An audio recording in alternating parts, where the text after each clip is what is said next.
काँग्रेसच्या कार्यालयामधली ही दृश्य आपण बघतोय आता। ही पत्रकार परिषद होती। या पत्रकार परिषदेच्या माध्यमातून हे महत्त्वाचे नेते अर्थातच हर्षवर्धन सपकाळ, तसंच सुप्रिया सुळे, शिवसेनेकडनं अनिल परब आणि अनिल देसाई हे इथे उपस्थित आहेत।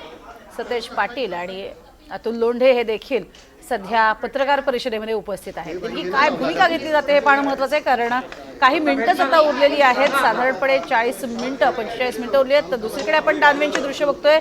दानवे हे दाखल झालेले आहेत। आपला उमेदवारी अर्ज दाखल ते करतात का हे पाहावं लागेल। इकडे मात्र पत्रकार परिषद होतीये। मी माझा निर्णय सांगणार नाही, मी काही बोलणार नाही असं एकीकडे दानवेंनी म्हटलेलं होतं, कारण तुम्ही उमेदवारी अर्ज दाखल करत आहात का असा सवाल त्यांना पत्रकारांनी विचारला होता। मात्र त्यावर मी काही बोलणार नाही, आमचे नेते एकत्रित बाहेर येऊन तुमच्याशी बोलतील असे त्यांनी म्हटलं होतं। त्यामुळे आता महाविकास आघाडीचे सर्व महत्त्वाचे नेते एकीकडे पत्रकार परिषद घेण्यासाठी दाखल झालेले आहेत। 2:15 वाजतायत आणि केवळ 45 मिनिटं आता उरलेली आहेत उमेदवारी अर्ज दाखल करण्यासाठीची। अनिल देसाई हे देखील आता उपस्थित झालेले आहेत आणि हे सर्व महत्त्वाचे नेते एकत्रित आपला निर्णय जाहीर करतील। 2019 ला चला रोल करूया। चला चला स्टार्ट।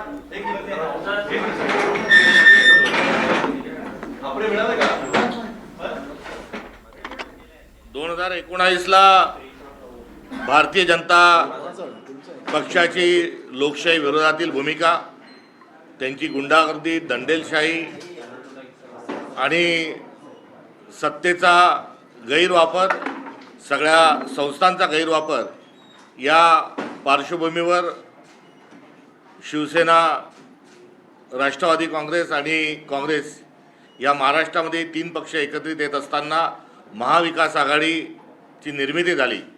आणि महाविकास आघाडीने जो एक कॉमन मिनिमम प्रोग्राम ठरविला आणि त्यातून भारताच्या संविधानाचे संरक्षण, संवर्धन, महाराष्ट्र धर्माचे पालन आणि आपली जी संस्कृती आहे त्या संस्कृतीला पुढे घेऊन जाण्याच्या अनुषंगानं कटिबद्धता व्यक्त केली। तर दुसऱ्या बाजूला भारतीय जनता पक्षाची संविधान विरोधातील भूमिका, सातत्याने पुरोगामीत्व महाराष्ट्रात असताना प्रतिगामीत्व दाखवणे आणि शिवशाहू फुले आंबेडकरांच्या विरोधातील विचारधारा, या लोकशाही विरोधातील त्यांच्या भूमिका, धोरणं याविरोधात आम्ही भारतीय जनता पक्षाशी लढलो। त्यांनी अत्यंत असंविधानिक पद्धतीने अनुसूचित 10चे पायमल्ली करत असताना, संविधानाची पायमल्ली करत असताना जे सत्तांतर केलं आणि 50 खोके एकदम ओकेचा एक नारा महाराष्ट्रामध्ये विकृतीच्या संदर्भामध्ये हा दुर्दैवाने बुलंद झाला। आणि त्यानंतर झालेलं जे सत्तांतर आहे, संविधान धुळीस मिळवणं, हे जे आहे हे आपल्या सर्वांपुढे आहे। हे करत असताना 2024च्या जेव्हा निवडणुका आल्या तेव्हा राष्ट्रीय पातळीवर भाजप विरोधातील मोठ आणि लोकशाहीवादी, संविधानवादी, संस्कृती रक्षक म्हणून इंडिया अलायन्सची निर्मिती झाली आणि इंडिया अलायन्स म्हणून आम्ही तिन्ही पक्ष आणि इतर आमचे महाराष्ट्रातील मित्रपक्ष सोबत आलो। मागील लोकसभा निवडणुका लढत असताना मोठं यश आम्हाला मिळालं। विधानसभेच्या वेळेस वोट चोरीसारखे अनेक प्रकार झाले, व्यवस्था गुंडाळल्या गेली, पैसा फेक तमाशा देख असा तमाशा हा महायुतीच्या माध्यमातून खेळला गेला, रंगवला गेला आणि जे काही निकाल आले ते निकाल लोकशाहीचा भाग म्हणून आम्ही स्वीकारले। आणि महाविकास आघाडी ही त्या निवडणुकीमध्ये आणि सरकारमध्ये उद्धवजींच्या नेतृत्वात तिन्ही पक्षांनी एकत्रित येऊन आम्ही काम केलं। राष्ट्रीय स्तरावर काँग्रेस, राहुलजी खरगे साहेब यांच्या नेतृत्वात इंडिया अलायन्स होतं। पवार साहेबांसारखे एक अनुभवी नेते जे आहेत ते मार्गदर्शक स्वरूपामध्ये महाविकास आघाडीला आणि इंडिया अलायन्सला देखील होते। आणि या सर्वातून येणाऱ्या 2029च्या निवडणुकांना आम्ही मवय्या म्हणून आणि इंडिया अलायन्स म्हणूनच समोर जाऊ अशा प्रकारे चर्चा ही आमच्यामध्ये संपन्न झालेली आहे। तुर्तासचा जो विषय आहे की मागे राज्यसभेवर अनुभवी महाराष्ट्राचं नेतृत्व पवार साहेब केले, त्यांना सर्वांनी पाठवलं, किंबहुना अनफूस त्या निवडणुका झाल्यात. आताच्या निवडणुकीमध्ये काँग्रेस पक्षाची जी भूमिका होती आणि इतर मित्रपक्षांची जी भूमिका होती, किंबहुना शिवसेना उद्धव बाळासाहेब ठाकरे गटाची जी भूमिका होती की उद्धवजींनी महाविकास आघाडीचा चेहरा म्हणून विधान परिषदेमध्ये जावं, आणि जवळपास तीच आमची सर्वांची धारणा असताना काल त्यांनी त्यांचा अंतरात्म्याचा जो आवाज आहे त्या संदर्भामध्ये कुठेतरी तो गावी देत असतानाच त्यांनी सांगितलं की आता मी जाणार नाही. जशा पद्धतीने सोनियाजींनी पंतप्रधान न होण्याचा निर्णय घेतला होता, त्यावेळेस त्यांनी स्वतःचं जे मत आहे त्या मतावर त्यांनी ठाम राहिले होते. अगदी तशाच स्वरूपामध्ये कुठेतरी उद्धवजींनी पण त्यांची जी व्यक्तिगत भूमिका आहे, कारण त्यांच्या पक्षात, आमच्या पक्षात, आमच्या मित्रपक्षात सगळेजण म्हणत असताना कुठेतरी थांबणं ही मोठी गोष्ट आहे. आणि त्यातून त्यांनी स्वतः मागे राहत असताना त्यांच्या पक्षातील दानवेजी जे आहेत माजी विरोधी पक्षनेते, यांना उमेदवारी दिली. ही देत असताना एक प्रक्रिया होणं आवश्यक होतं असं कुठेतरी आमचं एक मत आहे. अर्थात हे काही भांडण नव्हता, वाद नव्हता. एक महाविकास आघाडीतली एक सक्षम स्वरूपाची एक चर्चा या अनुषंगानं जे आज आम्ही बोललो त्याच्या आधी बोललो असतो किंवा त्याच्या राज्यसभेच्या आज बोललो असतो अधिक बरं झालं असतं, मात्र हरकत नाही. यात कुठल्याही प्रकारे कोणाचा अनादर आणि कुठलीच प्रकारची भावना नाही. तेव्हा शिवसेनेने उद्धव बाळासाहेब ठाकरे गटांनी आणि उद्धवजींनी घेतलेला जो व्यक्तिशा निर्णय आहे, त्या निर्णय हा महाविकास आघाडीचा निर्णय म्हणून या ठिकाणी काँग्रेस पक्ष आम्ही त्याचं समर्थन करतो. आणि ते समर्थन करत असतानाच आगामी काळामध्ये देखील महाविकास आघाडी म्हणून आम्ही भारतीय जनता पक्षाच्या विरोधात आम्ही उभे ठाकणार आहोत. भारतीय जनता पक्षाच्याच विरोधात नाही, तर भारतीय जनता पक्षाचे जे महायुतीतले जे घटक आहेत, घटक पक्ष आहेत, त्यामध्ये शिंदेसेना असेल, इतर अजित पवारांचा राष्ट्रवादी असेल, हा त्यांच्यासोबत असल्यामुळे त्याही पक्ष हा आम्ही त्यांच्याही विरोधात आहोत. मात्र भारतीय जनता पक्ष हा आमचा राष्ट्रीय पातळीवरचा एक प्रमुख जो संविधानिक मूल्याची पायमल्ली करत असताना त्यांच्या विरोधात आमचा संघर्ष हा पुढे देखील जारी राहील. आमच्या तिन्ही पक्षांमधली जी घडी जी आहे ही स्थानिक स्वराज्य संस्थांच्या पार्श्वभूमीवर कुठेतरी त्यामध्ये काय आहे काय नाही अशा प्रकारची जी चर्चा आहे त्या चर्चा कुठेतरी निरर्थक आहे. अधिक संवाद वृद्धिंगत केला पाहिजे या मतावर आम्ही सर्वजण तिथे ठाम आहोत. त्यामुळे येणाऱ्या सर्व ज्या निवडणुका आहेत किंवा राजकीय ज्या भूमिका आहेत स्थानिक स्वराज्य संस्थांमध्ये तिन्ही पक्ष एकत्रितरित्या स्ट्रॅटेजी ठरवतील. त्यामुळे पुढे आम्ही कायम राहू.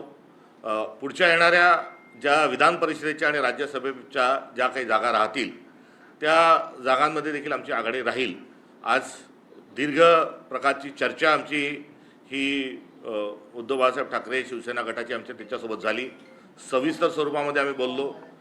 या निवडणुका लागल्या तेव्हा सर्वप्रथम काँग्रेस पक्षाचा प्रदेशाध्यक्ष नात्यानं मी सुप्रियाताईंना फोन लावला आणि तेव्हा महिला आरक्षणाचं विधेयक चालू असताना त्या देखील सभागृहात थोडा वेळ त्यांना मिळाला, त्या बाहेरून त्यांनी चर्चा केली आणि मी त्यांना समन्वयाच्या अनुषंगाने त्यांना गळ घातली होती की कुठेतरी आपण समन्वयाची भूमिका ही घ्यावी आणि या सर्व निर्णयामध्ये आपण शेवटच्या दिवशीच्या आधी हे सर्व निर्णय होतील या अनुषंगानं त्यांच्याकडूनही मी अपेक्षा व्यक्त केली.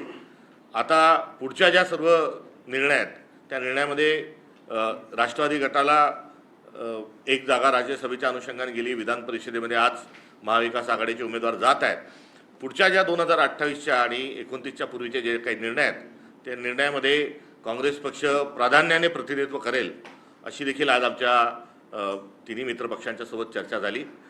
आणि येणाऱ्या काळात आम्ही सोबत राहू आणि या निवडणुकीमध्ये काँग्रेस पक्षाचा जो पाठिंबा आहे हा माजी विरोधी पक्षनेते अंबादासजी दानवे यांना उमेदवार म्हणून राहील. काँग्रेस प्रतिनिधित्व करणार म्हणजे नेमका शब्द काही दिलाय का राष्ट्रवादीनं आणि याच्यावरती काँग्रेस कारण माघार घेते. तुम्ही ज्यावेळेला राज्यसभेची माघार घेतली आणि आता विधान परिषद शिवसेनेला गेलेली आहे. नाही, राज्यसभेच्या वेळेस राष्ट्रीय पातळीवर हा झालेला निर्णय होता.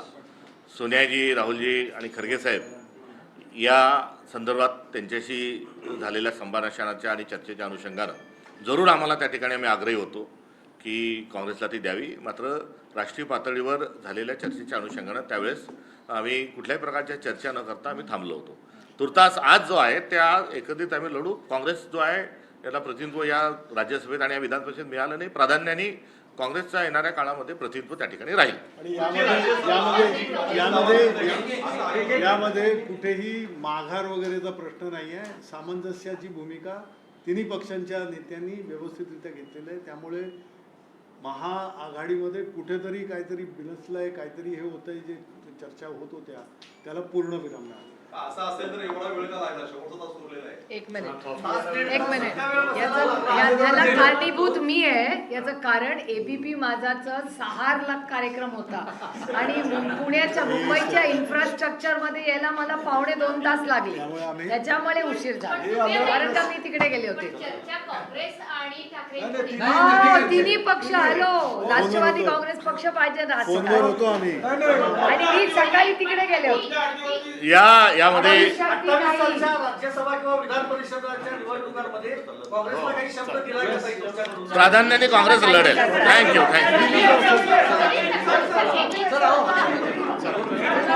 ही पत्रकार परिषद संपन्न झालेली आहे. काँग्रेस उमेदवार देणार नाही हे स्पष्ट करण्यात आलेलं आहे आणि येत्या काळातल्या ज्या निवडणुका असतील त्यात प्राधान्यानं काँग्रेस लढेल असंही सपकाळ यांनी स्पष्ट केलेलं आहे. ठाकरेंनी स्वतः माघार घेऊन दानवेंना उमेदवारी दिलेली आहे असे त्यांनी स्पष्ट केलेलं आहे आणि आता काँग्रेस उमेदवारी अर्ज भरणार नाही यावरही स्पष्ट करण्यात आलेलं आहे. शिक्कामोर्तब झालेला आहे आणि त्यासाठी मवियानं एकत्रित एक पत्रकार परिषद घेतली आहे. यापूर्वी या सगळ्यांची एकत्रित अशी ही बैठक झाली आणि या बैठकीत परस्पर निर्णय घेतला गेला यावरती सुद्धा चर्चा झाली आणि म्हणूनच काँग्रेसनं आक्षेप घेतलेला होता. मात्र आता काँग्रेसनं अंबादास दानवे यांना पाठिंबा दर्शवलेला आहे. आमचा अंबादास दानवे यांच्या नावाला पाठिंबा आहे असे त्यांनी स्पष्ट केले. त्यामुळे काँग्रेस आता उमेदवार देणार नाही हे स्पष्ट करण्यात आलेलं आहे. त्यामुळे विधान परिषदेसाठी आता काँग्रेस आपला उमेदवार देणार नाही. मात्र आगामी काळातल्या ज्या निवडणुका होतील विधान परिषद आणि अर्थातच राज्यसभेच्या त्यावेळेला मात्र काँग्रेस हा अग्रस्थानी असेल असेही सपकाळ यांनी स्पष्ट केलं आहे.